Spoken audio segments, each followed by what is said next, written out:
Hello everyone. आज की इस वीडियो में हम बात करेंगे हेग अडॉप्शन कन्वेंशन 1993 के बारे में।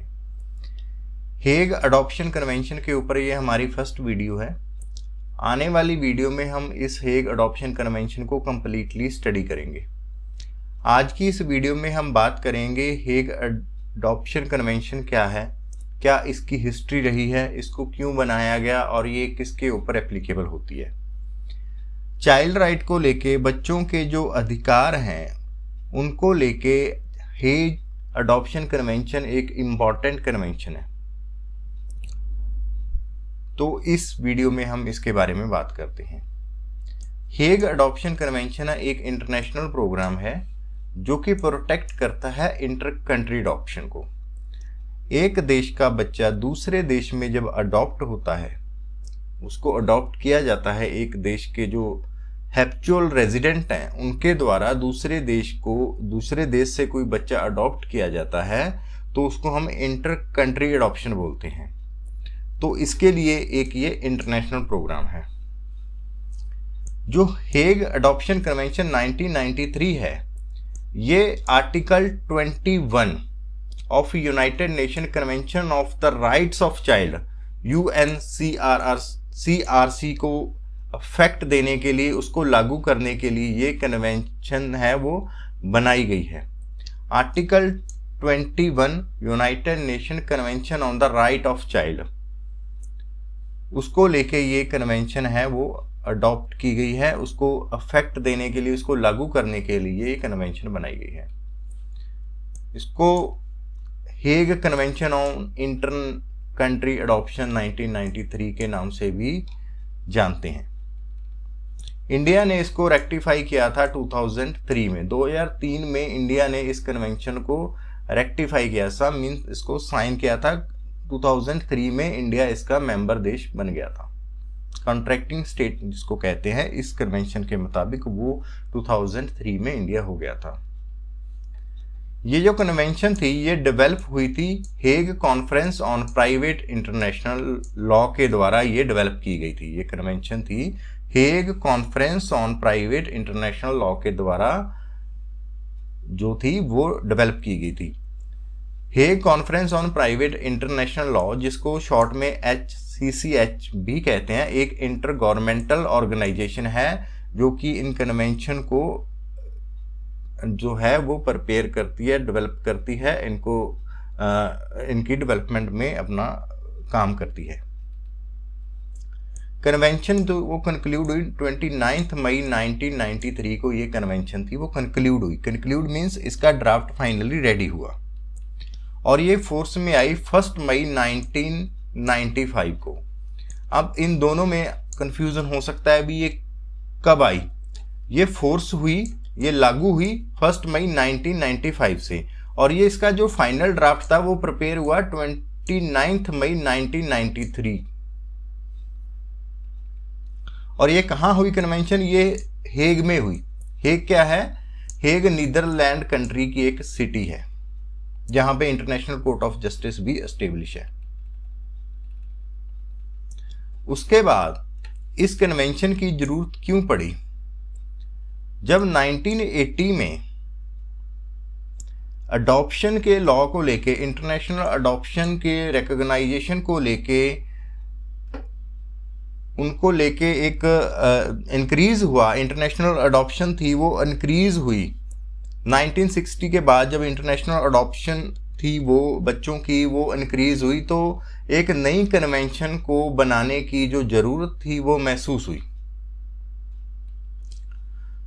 जो 60th सेशन था Hague conference on private law का, जो कि 1988 में हुआ था, उसमें इस नई कन्वेंशन के ऊपर काम करने के लिए बात हुई, और ये भी बात हुई कि इसको इंक्लूड किया जाएगा 17th डिप्लोमेटिक सेशन में, इसको कंक्लूड किया जाएगा, इसके ऊपर डिस्कशन करा जाएगा।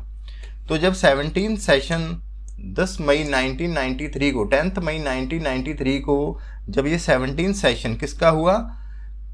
Hague conference on private international law का जब ये सेशन हुआ 10 मई 1993 को, तो इसका ड्राफ्ट है वो एग्जामिन किया गया और यूनानिमसली इसको अप्रूव्ड किया गया ऑन 29 मई 1993 को। जैसे कि हमने ये देखा कि इसको कंक्लूड किया, तो इट मीन्स इसको अप्रूव किया गया 29 मई 1993 को, इसको ड्राफ्ट को अप्रूव किया गया।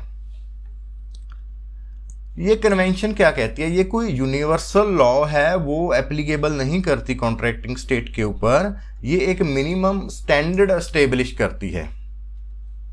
कोई यूनिफॉर्म लॉ किसी कॉन्ट्रैक्टिंग स्टेट के ऊपर ये इम्फोर्स नहीं करती, इम्पोज नहीं करती कि जब भी कोई बच्चा है उसके राइट है, वो अडॉप्ट होता है, उसके राइट के क्यों नहीं यूनिवर्सल लॉ है उसको एप्लीकेबिलिटी नहीं देती, सिर्फ मिनिमम स्टैंडर्ड देती है। क्योंकि जो बच्चों के राइट्स हैं, पैरामाउंट और राइट्स हैं उसकी फैमिली के, जहाँ से वो अडॉप्ट किया जाना है या जहाँ पे उसको अडॉप्ट होके जाना है, उन फैमिली के राइट्स क्या हैं, कल्चर क्या हैं, उनको भी पैरामाउंट कंसिडरेशन में रखा गया है। तो इस वजह से इसको universal application as a law नहीं दी गई, but as a minimum standard इसको प्रिस्क्राइब किया गया है, जो कि कॉन्ट्रैक्टिंग स्टेट है उनको ये मानना पड़ेगा।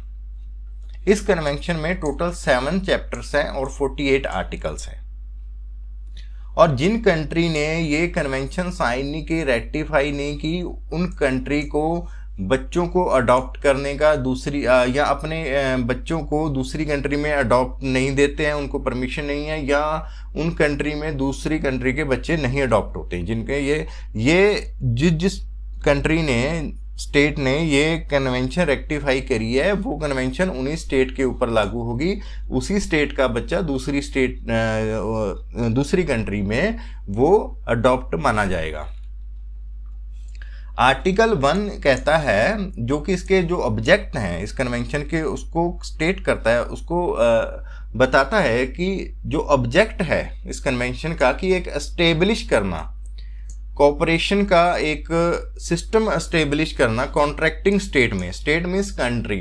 कंट्री में जो एक कॉन्ट्रैक्टिंग कंट्री है, जो इस कन्वेंशन को जिन्होंने रेक्टिफाई किया है, उनके बीच एक स्टैंडर्ड सेफगार्ड जो कि रिस्पेक्टेड है, वो मेंटेन किए जाएं, ताकि जो बच्चों की अबडक्शन, उनकी सेल या बच्चों का ह्यूमन ट्रैफिकिंग है वो रोका जा सके और इंश्योर किया जा सके कि जो अडॉप्शन है वो अकॉर्डिंग टू द कन्वेंशन ही हो।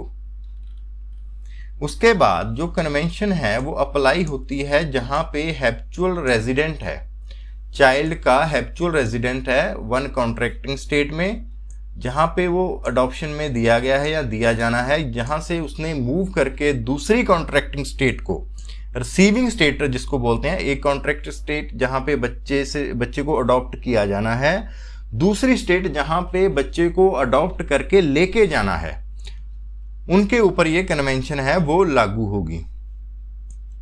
या उसके जो अडॉप्शन है उसकी अडॉप्शन के ऊपर, जो कि उसकी अडॉप्शन उसके ओरिजिन स्पाउस के या जो पर्सनल है वो हैबिचुअली रेजिडेंट है स्टेट का, उसके द्वारा उसकी अडॉप्शन की जाती है। सो जो कन्वेंशन है वो कवर करती है उन्हीं अडॉप्शन को जहां पे परमानेंट पेरेंट चाइल्ड रिलेशनशिप है वो क्रिएट होता है। परमानेंट चाइल्ड रिलेशनशिप में चाइल्ड की ओवरऑल डेवलपमेंट, उसका सोशल डेवलपमेंट, उसका एजुकेशनल डेवलपमेंट, जहाँ पे एक पेरेंट्स और चाइल्ड का एक परमानेंट बॉन्डिंग, एक परमानेंट रिलेशन क्रिएट होता है, जिस अडॉप्शन में कन्वेंशन उसी अडॉप्शन के ऊपर अप्लाई होती है। तो ये हमारे टोटल 18 पॉइंट थे जो हमने बेसिकली कन्वेंशन क्या है, कब ये होंद में आई, कब इसका क्या पर्पज़ है, इसको देखा। तो नेक्स्ट आने वाली वीडियो में हम इनके आर्टिकल वाइज हम इनको देखेंगे कि किस आर्टिकल में क्या दिया गया है और क्या जो मिनिमम स्टैंडर्ड दिए गए हैं क्या हैं वो, और साथ के साथ इसको इंडिया के साथ रिलेट करने की भी हम कोशिश करेंगे।